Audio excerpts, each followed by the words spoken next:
almost feel like Gordon Bombay would have taken his career to even further heights. Everything's flashy, everything's cocaine, everything's Fun. Open wide for some soccer! I don't care what your personal thoughts are at home. I care that you hate the Cowboys. Call this college rule! Welcome back, everybody, to the Sports Experience Podcast. Dom and Chris here, and it's been a while since we've been doing one of these. Yeah. So it's nice to be back. I had a bit of an academic hiatus. I got sick. So, but we're back in the game. We're right? back now, baby. And we're back on the gridiron. That's again. right. We That's got future Hall of Famer. I would have to think, right?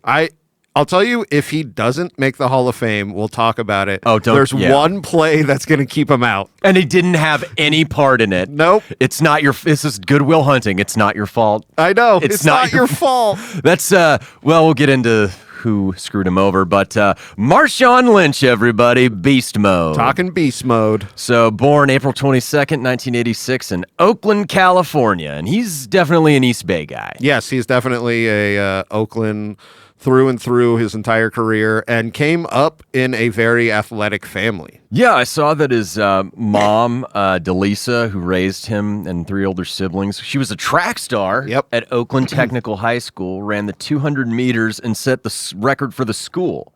And his uncle, Lorenzo Lynch, was a DB in the NFL for like a decade. For the Cardinals. Yeah. Yeah. Mm-hmm.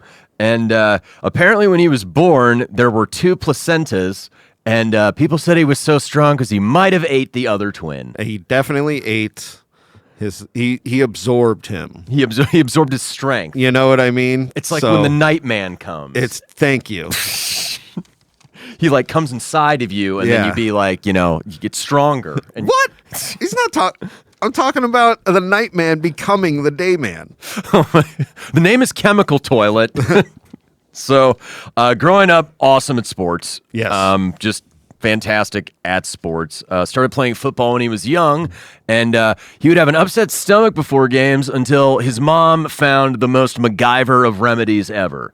And what were those, Chris? She would, and it was mid-game where he went to her and was just like, my stomach's hurting. She just had a bag of Skittles and goes, here you go. That became his on-the-bench mid-game snack. So much so that he didn't get sponsored, but Skittles were like, hey, we'll give you like a 2-year supply. We'll do it's so ingrained into his career. Hey, Apu, you got any of that candy beer with candy floating in it? Skittle Brow.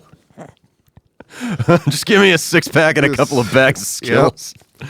But was awesome at football, basketball, and track and field. Yep. And I mean, the track and field part, you don't think when he's running that fast, but my God, does he have wheels. Dude, he ran like a 10.58 or something in high school, the 100-yard, and he was a great sprinter, and this is the other thing that I saw, a great long jumper. Yeah. Because he had so much power in his legs. His lower body, and we'll get into kind of the running type of running back he was just built to play that position due to the lower half of his body and just his balance. Yeah. Like, probably one of the best of his era as far as that particular trait. He had the strength of two babies. Strength of two.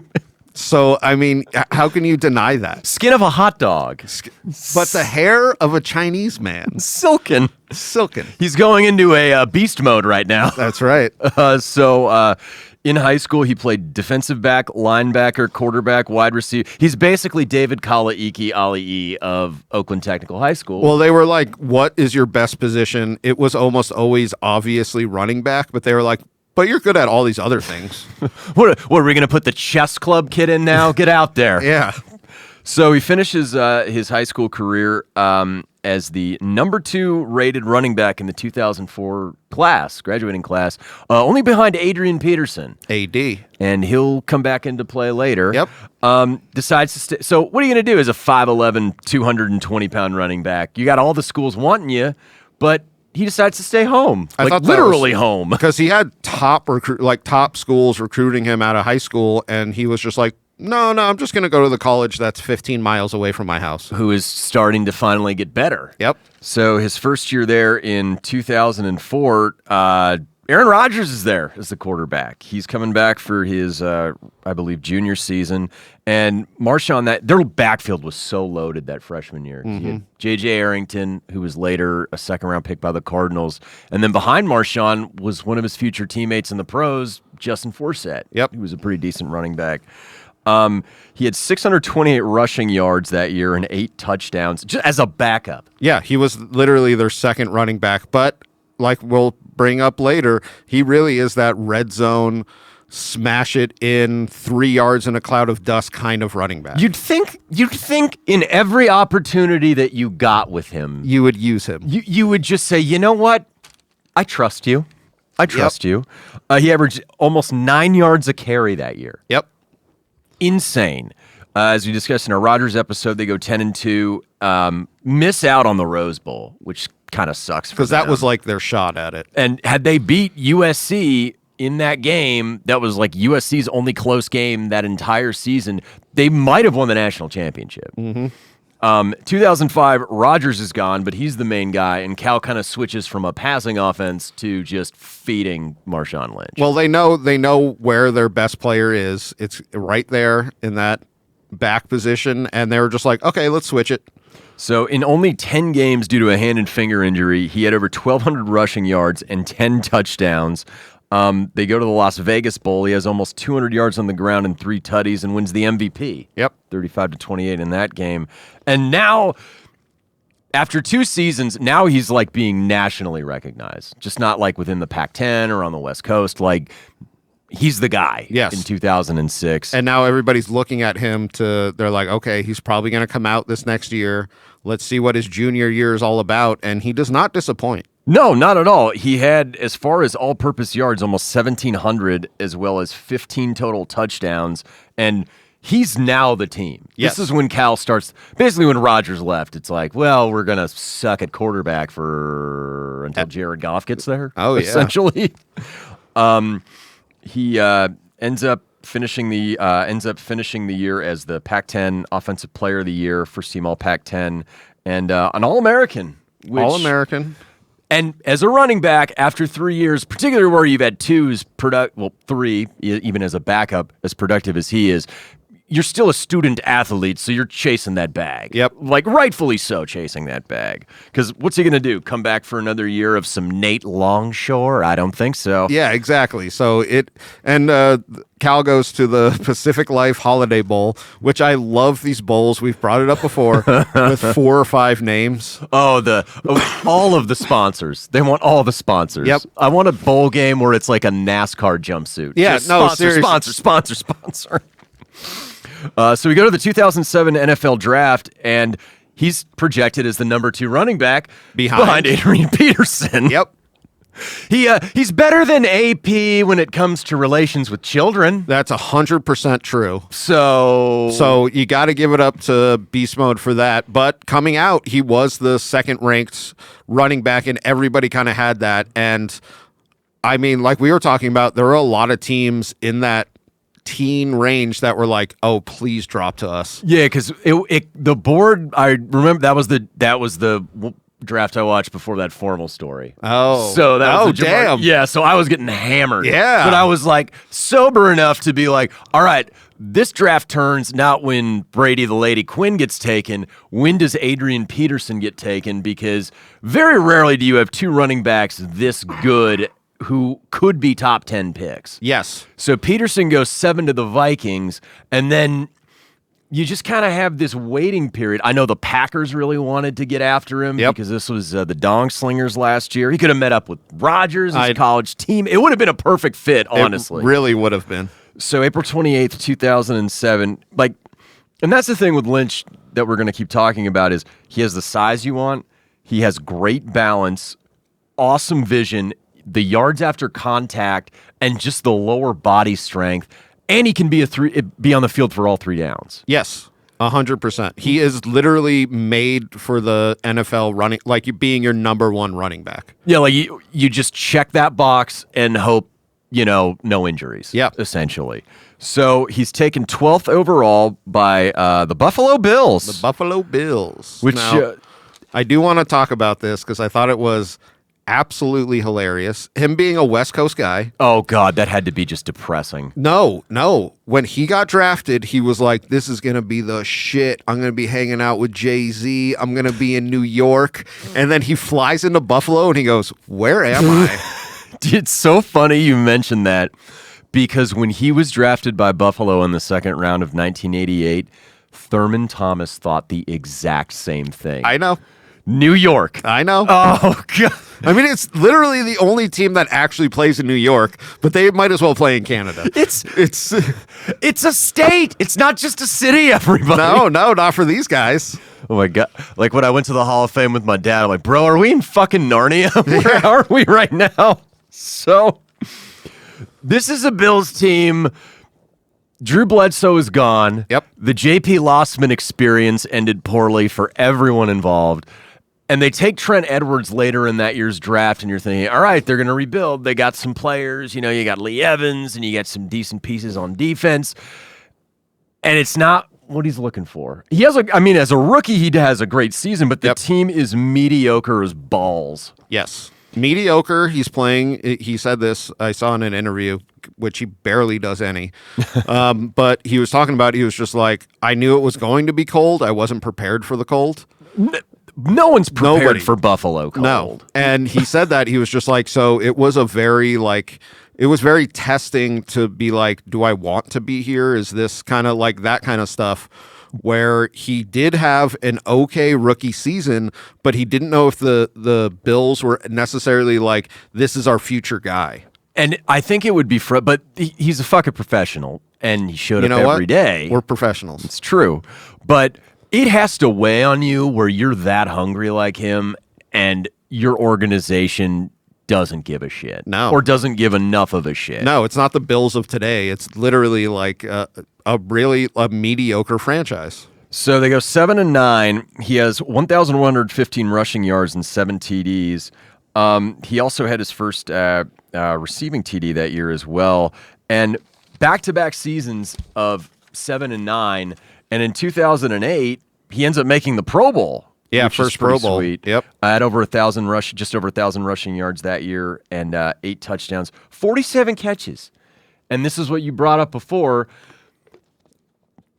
I don't know what the hell the Bills were thinking. Granted, Fred Jackson in this kind of window is starting to emerge, but you can't compare him to Marshawn. No. As an every down type of just stick it between the tackles, and then he'll eventually break one. He had this great, you had said he did so few interviews. He had talked about, the way I run is, I just want to run through you and through you and through you. Eventually, you're going to give up. Yes, and he does. That's the only thing. It's not like one of those things where he's like just saying that. He'll go in when the tackle's coming, he'll meet it, and you're just like, oh yeah, and like we were saying, I feel like the Bills just did not utilize him in the best way they could have, because they were like, we really want him to be a receiving running back where he gets a lot of passes, and it's kind of like, why? Like, I get having like a check down to him, all that kind of stuff, but like, just let him take the ball and run through people. Yeah, I mean, that's what you'd think. But yes. This is the time, though, in the AFC East where Bill Belichick is playing like 3D chess and everyone's sticking checkers up their nose. That's true. So we get into 2009, going into his third season, and he has some run-ins with the law. Yep.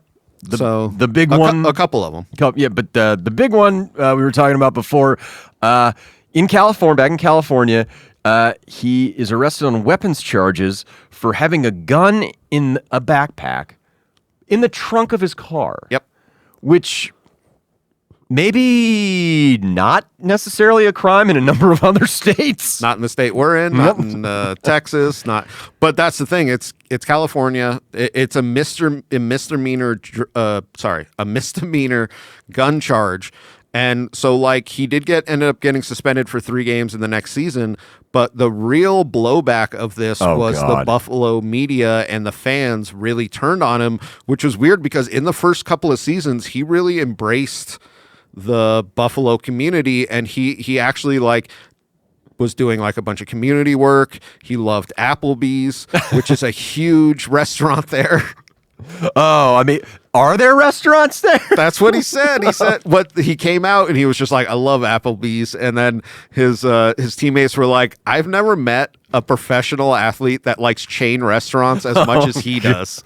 It certainly looks delicious. He goes, we could come to this Applebee's every weekend. Oh, it's so good. His quote is, I don't know what's better, the decor or the ambiance. That was his.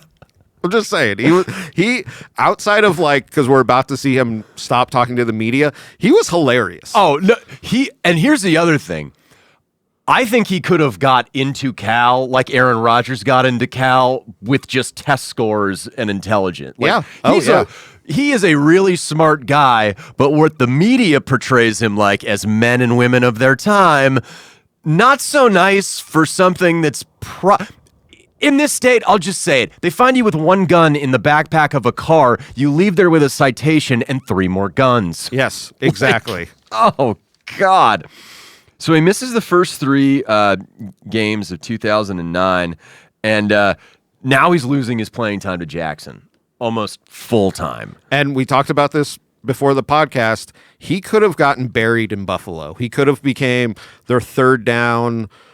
You know what I mean? Like a really underused running back. And luckily for him, because he still plays, 2 more years with them? He goes into 2010. Okay. And he's suffering from an ankle sprain, which really limits him.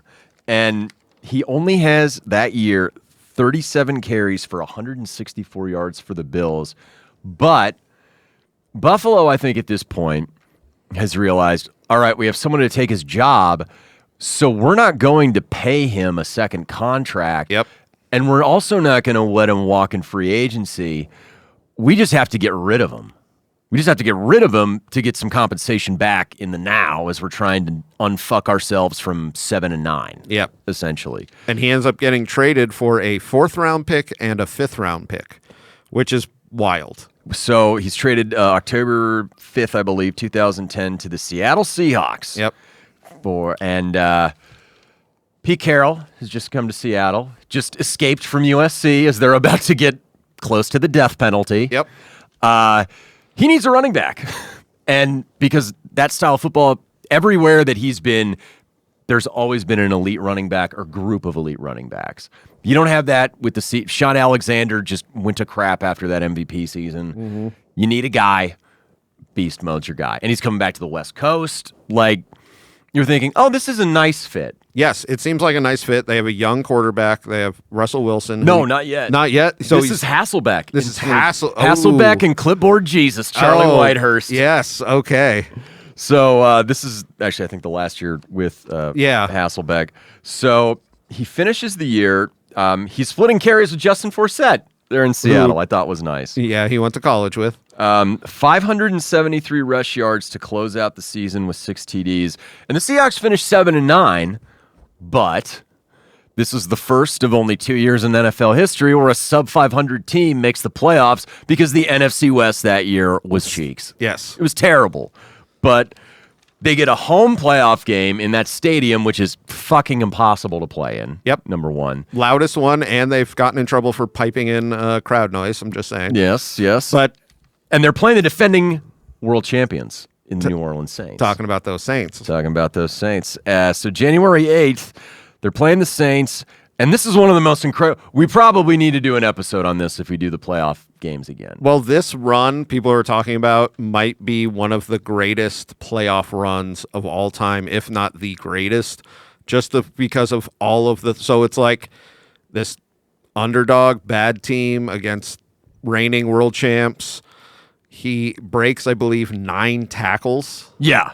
So it's so crazy. So with 9:13 left to go in the fourth quarter, the Saints close the gap to 34-30. Hasselbeck, if you listen to that episode, he threw 4 touchdowns in this game. Yep. It's probably his best playoff game that he's ever had.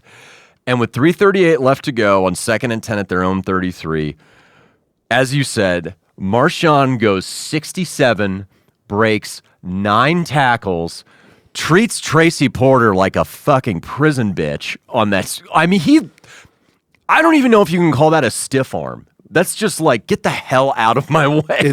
It literally almost looks like he is just like picks him up and throws him. It's such an amazing run, and it I feel like encompasses the way he runs. If you ever want to look at it, you're like, oh, that's Marshawn Lynch. Well, I mean, he's your closer.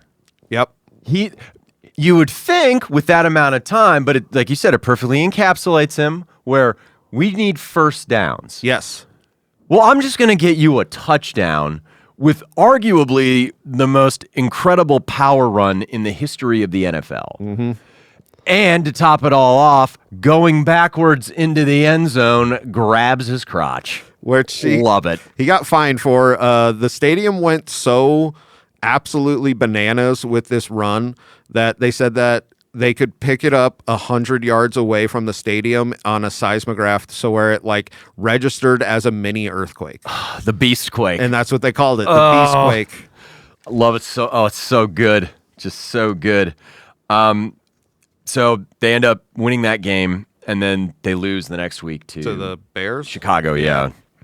2011, they go 7-9, but he has a full 2011, they go 7-9, and then 2012, combined both years, he has almost 2,800 rushing yards, 23 touchdown rushes, and 2 TD catches.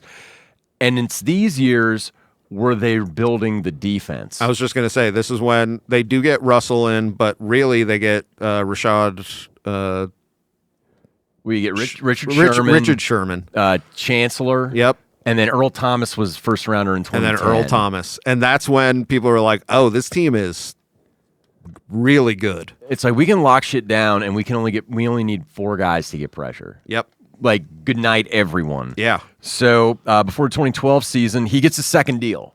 So Seattle's just like, okay, you're our guy. Yep. We're not going to make you third down back. No. We have a young quarterback. You're getting fucking fed. It's the time management thing too, where it's like our defense will stop them and then we're going to hold the ball for like 9 minutes. Yeah. And you're like, God damn, that's good strategy. And it's a bold strategy, Cotton. Let's see if it pays off see for if it him. pays off. So they make the postseason in 2012 as a wild card. They make RG3's knee explode in the wild card round. He had over 120 rushing yards and a tutty in that 34-14 win. And then the next week, the Falcons almost falconed, where they were ahead big, and Seattle had a very valiant comeback to lose on a field goal as time expired. Yep. So the future's looking bright. Mm-hmm. So in 2013, this is the year. This is the year where now you start talking from, oh, he's a Pro Bowler to this guy could be in the Hall of Fame. And it's really when this whole team comes together. And you're right, 2013, it's obvious as to how great of a running back he is. And why probably some people like Richard Sherman talk so much shit about Russell Wilson. He touched the ball 337 times from scrimmage this year. Over 1,200 rushing yards, tied with Jamal Charles for the league lead in touchdown rushes with 12. They go 13-3, first round bye. They beat the Saints in the divisional round at 140 rushing yards and 2 touchdowns. And then in the NFC title game, they're playing the 49ers. The 49ers, yeah. This was a very epic postseason game. Had over 100 rushing yards and a touchdown. This was the one that ended with the Richard Sherman pick at the end of the game. Yep. 23-17, makes the Pro Bowl. Then he plays in Super Bowl 48 against the Broncos, where no one gave Seattle the rightful chance that you'd think they deserve, right? And boy, was this a close game. Oh, man. I asked my dad once, was this worse than the 49ers one? And he didn't answer. He didn't respond. It was just but he was more of a decoy in this game. Yeah. Denver, with their high-scoring offense, decided on defense, no, we're just going to load the box. Yep. Didn't work. And they were like, okay. Like, literally, Seattle was just like, we're going to just dissect you with our passes, because they literally were like, well, we're not going to get beat by beast mode. And you're like, okay, well, we have other weapons. That's not our number one choice. It's like the Patriots, like, oh, we're going to stop Walter Payton. Okay. Okay. Yeah. Okay. Goodbye. Okay. So they win 43-8. He had a touchdown rush in the game. And you're thinking, this because this team is super young. Yep.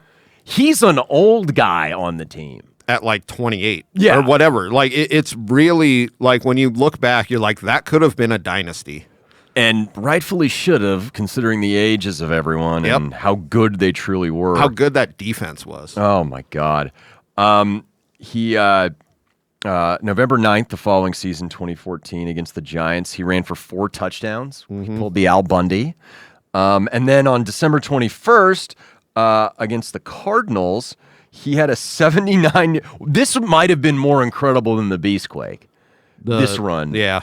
But also grabbed his junk. I think that's appropriate when you make a run like that. I agree. Like you don't just run it in from one and then flip it to the official. Like put some mustard on it. Yep. And this was before you were allowed to celebrate. You're not allowed to do this now, but it really was in that era of them like really trying to crack down. And Marshawn Lynch, I mean, he, to his credit, knows how to like get the fans behind him and really shit on the media. Oh, yes. So he's fined over $11,000. Finished the year with 1,306 rushing yards and 13 touchdowns, 37 catches in 4 touchdowns. I mean, it's unbelievable. It's absolutely unbelievable. They go 12-4. 12-4, you get the first round bye. You play Carolina, the other sub 500 team to make the playoffs. Yep. So they thrashed them 31-17, and then you get to the NFC title game on January 18th, 2015, and they were pretty lucky to pull this one out Against the Packers. And to Marshawn's, he kind of played hero in this game. Yep. So, I mean, to be honest, he could have been on this Packers team. he probably would have been. That's what's that's what's wild. So they're down 19-7 with it's the 10:33 to go in the game. I remember watching this game, and Seattle's offense had done fucking nothing. Yep. They Russ kept turning it over, but the Packers they were kicking field goals. They weren't closing him out. Like, if Mason Crosby isn't, like, this is one of those games where you're like, I kind of like that they go for it on 4th down now as often as they do. Yes, I agree. Because put people away. Yes, put people away. I 100% agree with you. So they score a touchdown to make it 19-14, but they still need to convert an onside kick, and they get it. Mm-hmm. It bounces off Brandon Bostic, and then Lynch scores the go-ahead touchdown on an awesome 24-yard run. 2-point conversion on the pass. You're up 3 points with 1:33, and then Aaron Rodgers does vintage Aaron Rodgers things. Yep. He helps tie the game with a Crosby field goal, but Seattle gets the ball first in overtime, and Jermaine Kearse scores on the first possession. On the first play. That's what's so wild. Oh, my God. So in this game, he had 25 carries and 157 rush yards and a TD. So now we get into the Super Bowl. Against the... Satan? I guess God's team? We're playing an uncircumcised penis and the Dark Prince himself. And the Dark Prince. That's pretty good. Dark Prince Tom Brady. And leading up to the game, he is a bit of a row with the media. Yes. So he refuses to do the media spots. So, like, especially going into the Super Bowl, they have an entire week that's supposed to be like the media week where they interview everybody. And he just keeps coming out and being like, I don't care to talk to you. I want to go and show you what it's going to be like on the field. And they're returning champions. So they're going to back-to-back Super Bowls. Everybody wants to talk to him. He was the star in the NFC Championship game. Yeah. So like he's who everybody wants to talk to, and he just keeps going like, what story do you guys want? I don't have a story for you guys to like latch on. Like, let's just play. I'm just here so I won't get fined. Yep. I think the only media spot he did was Conan with Gronk. Yes. Which is like, yeah. Maybe if you weren't an asshole to him, he might actually want to talk. Or maybe if you're as interesting as Conan O'Brien or Gronk, maybe he'd want to talk to you. But no, he literally just would go up and be like, I'm here so I don't get fined. And then he would look at the clock and be like, I've hit my time. All right, bye. So we get into Super Bowl, 49. 49 here in, February 1st, 2015. And Seattle had this fucking game in the bag before any crazy thing happened. Yep. They're up by 10 points with just under 20 minutes to go, 24-14. Brady eventually takes the lead, and the Patriots take the lead 28-24 with 2 minutes to go. And now we have one of the craziest drives probably in Super Bowl history in which Marshawn plays a role but doesn't really play a role. No, but, I mean, they're getting to where they should be giving him the ball. He had a big catch on first down to get him 31, like get him started. Yep. Like get him like, all right, we're gonna take the ball and we're gonna score like old Matty Hasselbeck. Then there's this crazy pass. You can look this up on YouTube from Russ to Jermaine Kearse. The ball bounces kind of everywhere. Oh, yes. I remember that. It's just this wacky catch with 1:06 to play. It gets them first and goal at the 5.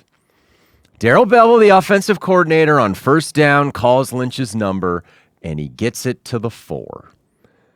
They have one timeout left, and it's second and goal at the 1. Oh, boy. Where do you think the ball's going to go? That's what it's such a. They literally have 3 plays for their guy who was made for this. That's why he's here. This isn't some scat back. No. Like, you line up in jumbo and give him the ball. Darrell Bevell calls a pass. And I get, because everybody's thinking it's going to be a run. I get trying to deceive, but there's no need for deception here. So here's my thing. I don't mind calling a pass on second down. Okay. I mind because everyone on New England is selling Lynch. Oh, yeah. But they're not going to be selling on him if you come out in 4 wide. The box is not stacked anymore. You call a pass from a jumbo formation with Lynch in the eye. Yep. Everyone is near the line of scrimmage. Russell Wilson at this juncture of his career has wheels. I would have actually thought it would have been smart to run some sort of boot play action on that from that formation. Everyone on guys will be standing around in the end zone, and if you get Wilson rolling towards the sideline, at worst he throws the ball to the popcorn guy if New England covers it up or runs out of bounds to stop the clock. Exactly. Like, people shit on Darrell Bevell for calling. I don't shit on him for calling a pass. I shit on him for calling it from the formation that he did, and essentially cutting off Marshawn's nuts from that formation where there's no deception anymore. Yep. You're not going to call a draw to him from that far in the backfield and shot. It's stupid. It's one of the stupidest things I've ever seen in any NFL game, considering the circumstances. I've heard this, and Marshawn hasn't came out and said this, but he was like, the feeling that Marshawn Lynch had was that they didn't want him to be the superstar winning touchdown or the touchdown that wins it. So he's like the focal point of this Seahawks. They wanted Wilson to be that. And so they kind of called a play that, like you were saying, just didn't make sense. Because if you think about it, up to that point in the game, he had 107 rushing yards and a rushing touchdown. He scores the game-winning touchdown. Unless you pick someone from the defense, he's the MVP. He's the MVP. He's the MVP of the game. So Wilson, they're trying to run this rub. Malcolm Butler, who was beat on that Jermaine Kearse play, or it wasn't necessarily beat, it just kind of happened in front of him. Yep. He diagnoses it, sees it coming, and just picks it off at the goal line. Just steps in front. I mean, it was completely telegraphed. That's what I couldn't figure out is like, you're not deceiving anyone. No. Like, if you're going to call a pass, make them go, Jesus Christ, we bid on that play action hard, or like, Wilson got the edge and he ran in. Yeah. That's the other thing. You want him to be the MVP. Let him run it. Call his number. Yeah, let him run it in. Everyone would have gone to number 24. Everyone would have done it. So New England ends up winning the game 28-24. And people say like Seattle kind of kept it together. That was the death of that potential dynasty. Well, and they said that the feeling in the locker room was very divided after that. And before that I mean, obviously they're Super Bowl champions. They go back-to-back Super Bowls. They felt like they were a unstoppable team.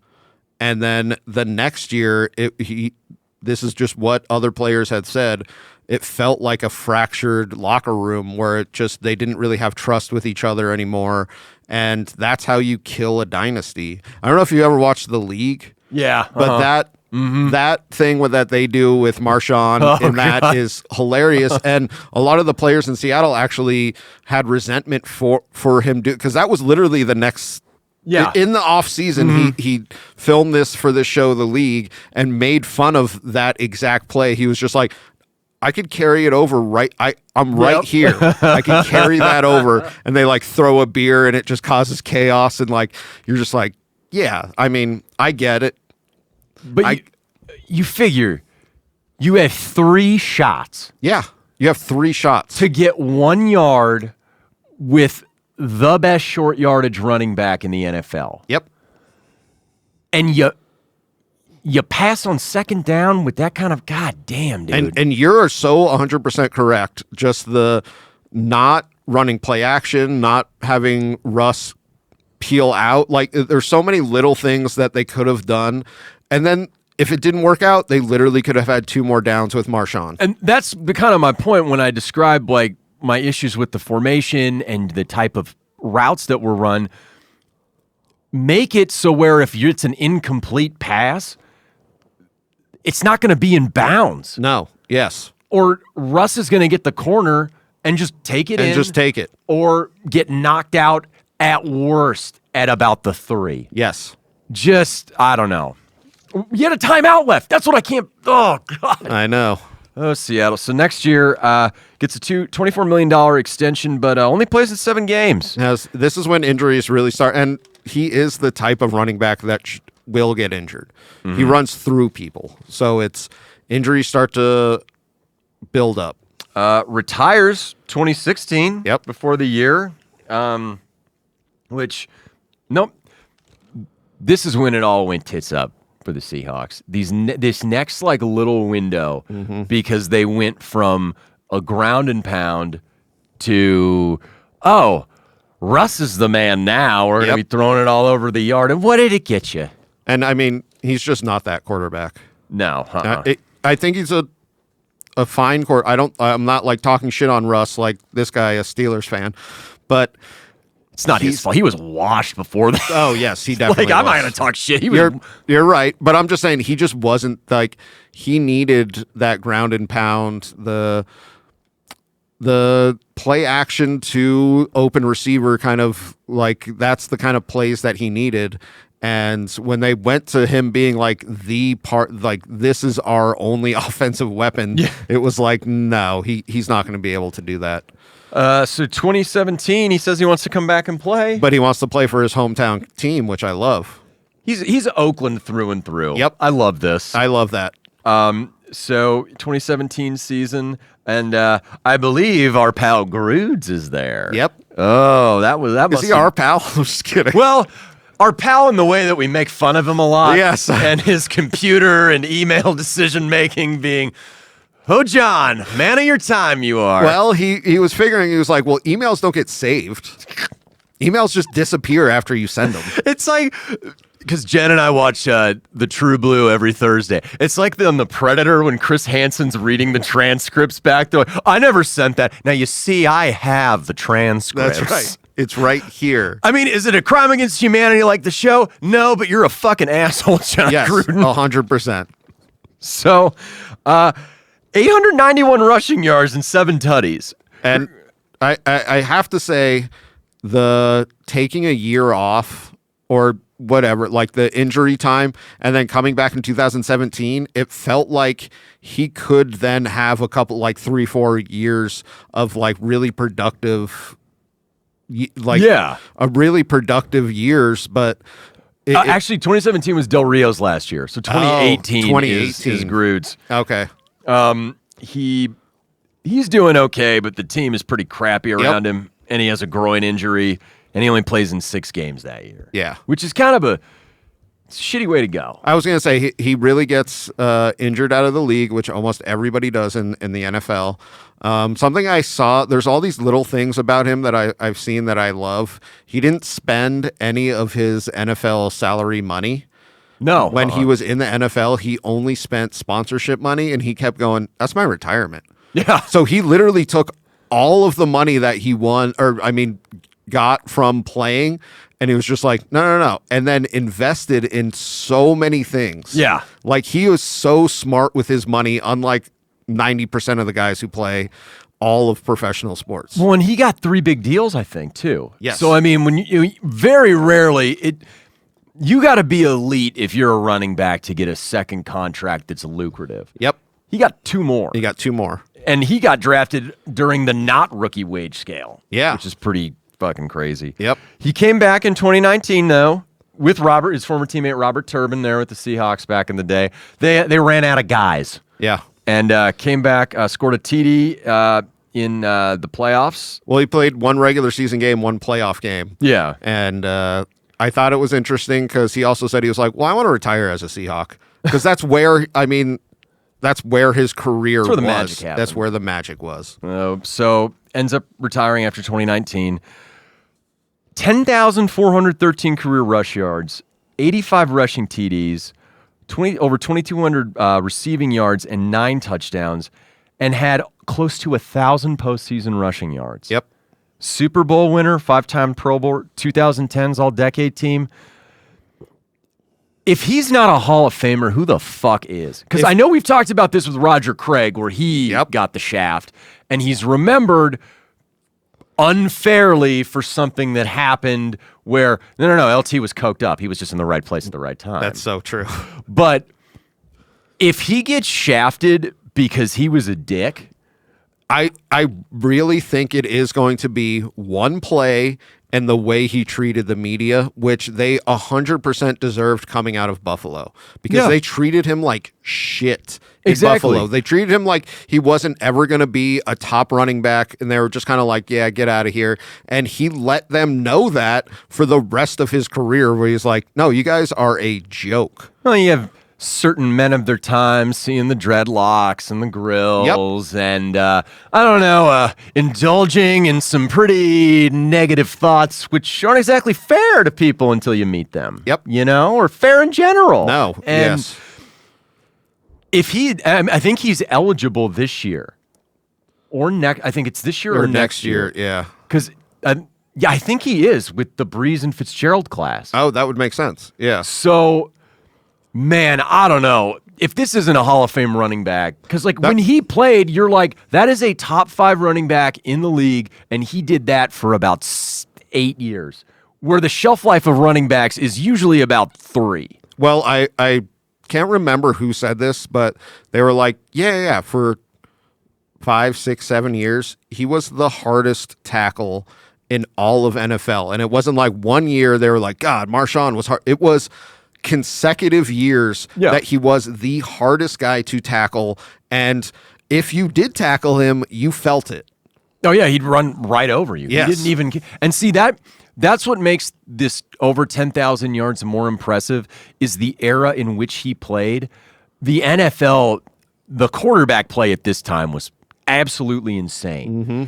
Lots of teams had really good quarterbacks, and you saw a lot of people go away from the running game. Yep. For him to do that means he was A, that good, B, someone like Pete Carroll had that type of faith in him, and C, who else are you going to give the ball to? Yes.